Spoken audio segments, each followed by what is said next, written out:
नमस्कार। आइए बात करते हैं यहाँ पर। सबसे पहले आपके हाथ की रेखाओं में मैं आपकी उंगलियों के फलों को बोलूँगा। फिर उसके बाद मैं आपके पर्वतों पर जो गतिविधि है उसको बोलूँगा और अंत में मैं आपके सवालों के जवाब दूँगा।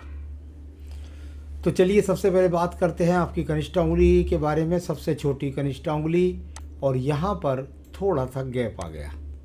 जब ये गैप आ जाए तो मैंने आपके पति का हाथ देखा था। आपके जीवन में उनसे ज़्यादा अगर मैं कहूँ तो कुछ डिस्टर्ब होने की स्थिति है। उनमें काफ़ी बल है, आप में थोड़ा सा कम बल है। आपके जीवन में संघर्ष उनके मुकाबले ज़्यादा है, ऐसा कह सकते हैं। तो इस तरीके से यहाँ पर आपको अपनी भाषा शैली पर नियंत्रण रखना चाहिए और मानसिक स्थिति को मजबूत रखना चाहिए। संघर्ष तो सबके जीवन में आते हैं, सभी लोग उनसे लड़के ही सफल होते हैं। यहाँ मानसिक पर्व, प्रथम पर्व देखता हूँ, उसमें वर्तमान की स्थिति से आप में साहस है इतना जो आप अपनी मानसिक स्थिति को अपने कब्जे में करके आप अपने फलों में वृद्धि कर सकती हैं। सेकंड पर्वत पर कुछ राहु रेखाएं चमकती हैं, लेकिन इतनी लंबी खड़ी रेखाएं जब हो जाती हैं तो ये भाषा थोड़ा ख़राब होती है, लेकिन अगर आप चाहें तो उसको बहुत जल्दी आप कब्जे में कर सकती हैं और अपने भावों को बदल करके सही निर्णय लेने की शक्ति आप में है। तीसरे पर्व में भी वो रेखाएं हैं, यदि आप चाहें तो किसी भी कर्म क्षेत्र से जुड़ करके थोड़े बहुत धन के आगमन परिवार में सहयोग के रूप में बना सकती हैं। अब मैं बात करता हूं आपकी सूर्य की उंगली के बारे में। सूर्य की उंगली यशमान सम्मान के साथ साथ में बीपी जैसे रोगों को, आंखों जैसे रोगों के लिए, अभी यहाँ मुझे आंखों का रोग या बीपी का कोई रोग दिखाई नहीं देता। किसी प्रकार से अग्निकारक तत्वों से नुकसान का संकेत भी नहीं है। छोटी मोटी रेखाएं जैसे पति के हाथ में थी, ऐसे सूर्य के सेकंड पर्वत पर दिखाई देती हैं। उनका पता नहीं आपके हाथ के अंदर छोटी छोटी रेखा दिखाई देती है, यानी इस तंत्र से अभी तो आप लाभ उठा सकते हैं यदि आप चाहें तो। ये ऐसी नेगेटिव रेखा नहीं है कि जो राज्य सरकार से लाभ न दिला सके। कुल मिलाकर ये 4-6 महीने रहती है हाथ के अंदर, और जब व्यक्ति प्रयास करता है तो गवर्नमेंट की जॉब या राज्य सरकार से लाभ भी मिल जाता है। इनमें तंत्र वो भी है। तीसरा पर्व की यहाँ तक बात है, ये कुल मिलाकर के आप कह सकते हैं थोड़ा बहुत सास ससुर के साथ तालमेल में हल्की फुल्की कमी। अब मैं बात करता हूँ इसके बाद में आपकी शनि की उंगली के बारे में। आपकी शनि की उंगली कुछ टर्न लेकर के है, यानी जब जब शनि की महादशा, अंतर्दशा, साढ़े साती ढैया वगैरह आएंगी तो थोड़ा सा आपको रोग से परेशान करेंगी और थोड़ा सा धन के लिए आपको संघर्ष करेगी। इतना ही भर कह सकता हूँ।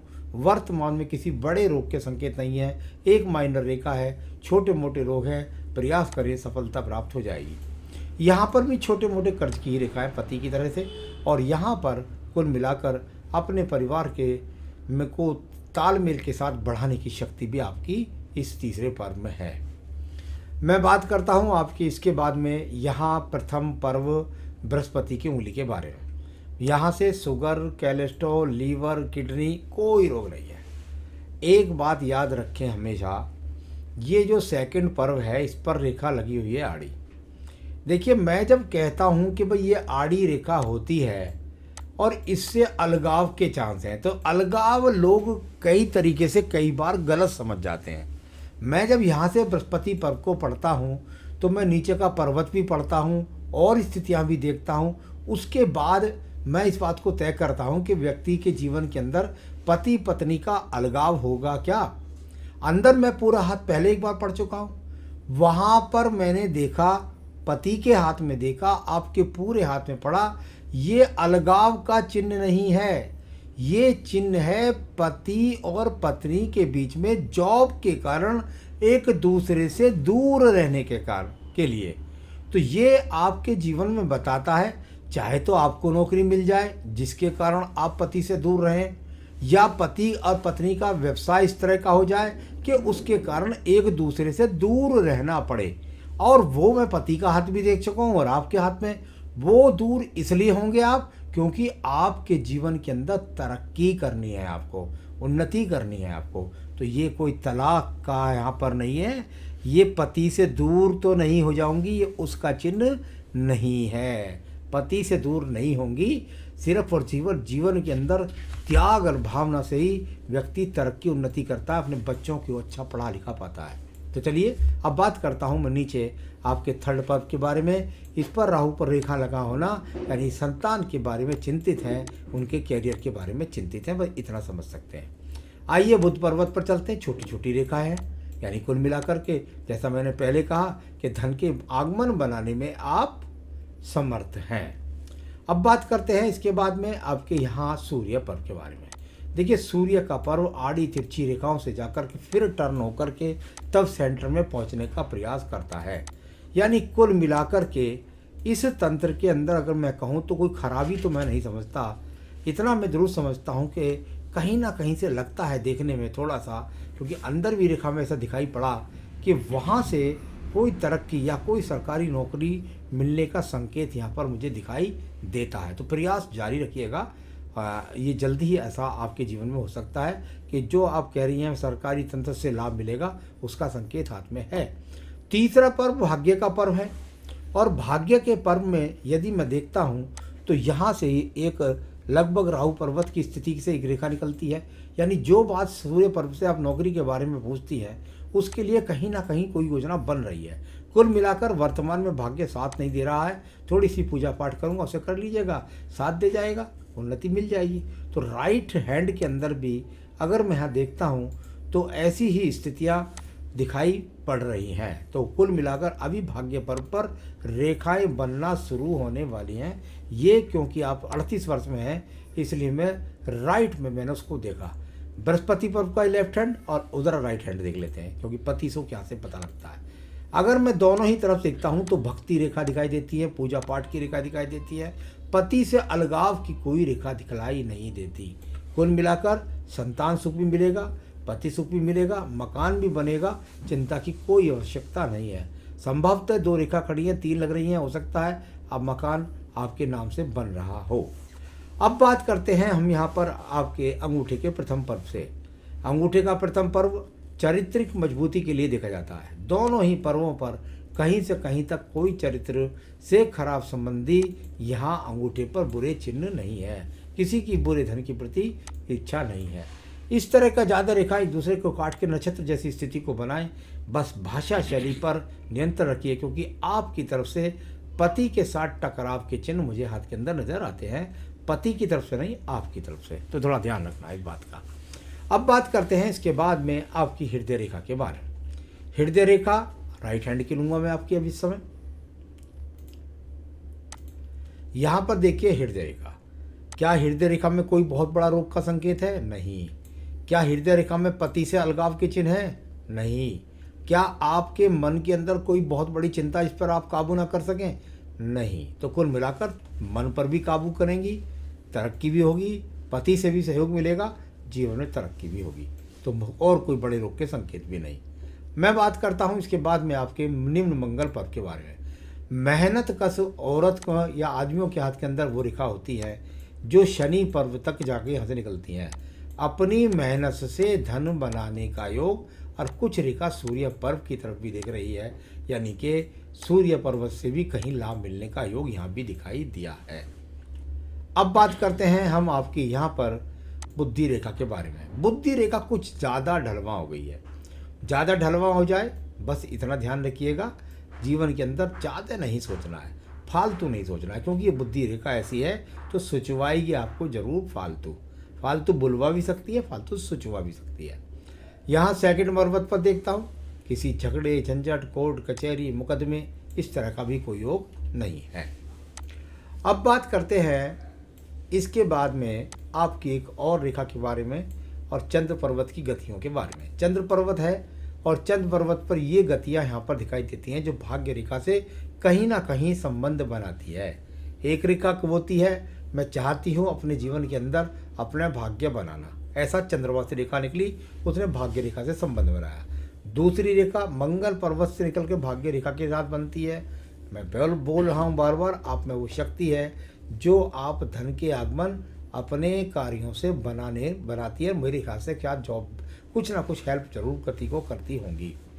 अब बात करते हैं हम आपकी भाग्य रेखा के बारे में। आपकी भाग्य रेखा जन्म स्थान से दूर तो पति के साथ आई गई, और वहाँ दूर स्थान से निकली ये भाग्य रेखा और लगातार चलती है। इसमें बस कमी एक है कि ये शनि पर्व तक नहीं पहुँची है। जिस दिन इसकी लंबाई ऊपर तक बढ़कर शनि पर्व तक पहुँच जाएगी, उस दिन होगा आपका असली भाग्य उदय। अभी ये एक सिर्फ कर्म रेखा है, कर्म से अपना भाग्य बनाने का प्रयास, और कर्म से अपना भाग्य आज भी आप बना रही हैं। मेहनत का जरूरत है, कर्म करने को तैयार है। तो ये इस तरह की आपकी भाग्य रेखा। चलिए मैं बात करता हूँ आपके पास मंगल रेखाओं के बारे में। मंगल रेखा कोई बहुत ज़्यादा मजबूत नहीं है, लेकिन ठीक ठाक मंगल रेखा है आपके पास में, जो आपको ज़्यादा निराशा से निकाल सकती हैं। आयु रेखा की बात करता हूँ, वो भी जाकर के काफ़ी अच्छी बैठती है, 77-78 वर्ष। ये दूर रेखा दूर प्रांतों से संबंध बना कर के ये यहाँ भी दिखाई दिया, यानी कुल मिलाकर के ऐसा हो सकता है कि आपको भी कहीं जॉब मिलने के चांस यहाँ से भी दिखाई पड़े हैं। तो बहुत तरीके से मैंने हाथ को इसको पढ़ा है, इसमें घुसा हूँ और इसमें देखा हूँ मैंने, और उसके बाद मैंने आपके सवालों पर अब मैं आपको प्रकाश डालने वाला हूँ। क्या मुझे सरकारी तंत्र से लाभ मिलेगा? बिल्कुल प्रयास रखिएगा। मुझे मिलने के बहुत ज़्यादा संकेत भाग्य रेखा ने, सूर्य पर्व ने, बृहस्पति के सहयोग ने, 3-3, 4-4 यहाँ प्रमाणित योग दिखाई दिए हैं, जिसकी वजह से मुझे लगता है कि आपको मिलेगा। आने वाले 2 साल से 3 साल के अंदर ही मिल जाएगा, तो ये जल्दी भी हो सकता है। तो यहाँ इस तरह का अपने पति के ऊपर आने वाले संकट को काट सकती हूँ, बिल्कुल काट सकती हैं। हर औरत के पास एक अच्छा कवच होता है, और वो होता है भगवान सत्यनारायण की। कम से कम बस पूजा करते रहिए हर बृहस्पतिवार को, गुड़ चने का भोग लगा करके, और यदि समय हो तो केले के व्रत पर चली जाए। बस वो पूजा करने की बात कर रहा हूँ, मैं व्रत की बात नहीं कर रहा। वो करते रहिएगा, आपके पति की उन्नति, तरक्की, अच्छा स्वास्थ्य उनका रहेगा। कहीं मैं अपने पति से दूर तो नहीं हो जाऊंगी। आपके पति और आपके हाथ के अंदर कहीं कोई तलाक की रेखा नहीं है, सिर्फ आपकी बुद्धि रेखा बहुत डाउन है, जिसमें आप ऐसा सोचती हैं। तो बुरा ना सोचिए, कुछ नहीं होने वाला है आपके साथ में। और बिल्कुल जो पूजा पाठ बता रहा हूँ उनका ज़रा विशेष रूप से ध्यान रखिएगा। मेरे जीवन सुख और शांति नहीं है, आपके जीवन में सुख और शांति है। किस व्यक्ति के जीवन के अंदर संघर्ष नहीं है? जिस व्यक्ति के जीवन के अंदर संघर्ष नहीं है वो नपुंसक व्यक्ति होते हैं। कुल मिलाकर आपके पास अच्छी भाग्य रेखा, पति के पास भाग्य रेखा, आप दोनों मजबूती के साथ निर्णय लीजिए और जीवन को सफल बनाइए। फालतू बातों पर मत जाइए। कहीं किसी के चरित्र के अंदर कोई कमी नहीं है, ना आपके ना पति के अंदर, और आपका जीवन दोनों का शांति एक अलग चीज़ है। शांति ग्रस्त जीवन के लिए नहीं होती है, वो तो उनके लिए होती है जो ग्रस्त छोड़ देते हैं। तो सतग्रस्त रहिए, ग्रस्त के साथ अपने जीवन को सुखी बनाइए, और उसमें ही शांति होती है। जो सही सहयोग से पति पत्नी चलते हैं उनके जीवन में सभी समस्याओं से लड़ने की शक्ति होती है। मेरा स्वास्थ्य ठीक नहीं रहता, हाँ बता देता हूँ आपको, थोड़ा सा पूजा पाठ, कोई बड़ा रोग नहीं है। तो क्या करना है, आप पहन सकती हैं पुखराज, आपके पति के स्वास्थ्य के लिए, पति की तरक्की के लिए, उन्नति के लिए, आपको राज्य सरकार की नौकरी के लिए, आपके अच्छे धन संग्रह के लिए, आपको कर्ज से मुक्ति के लिए। पुखराज ये रत्न आपका बनता है। आप यदि चाहें तो मुझसे मंगा सकती है, मैं आपके स्थान तक पहुंचा सकता हूं। आपको बस पूजा करनी है केवल। एक तो सत्यनारायण वाली बताई थी मैंने आपको, दूसरा आपको देवी कवच, दुर्गा सप्तशती में रोज आना आपको देवी कवच का पाठ करना है, और फिर देखिए आपके जीवन के अंदर सब दुख दूर हो जाएंगे, मानसिक शांति आपको प्राप्त होगी। नमस्कार।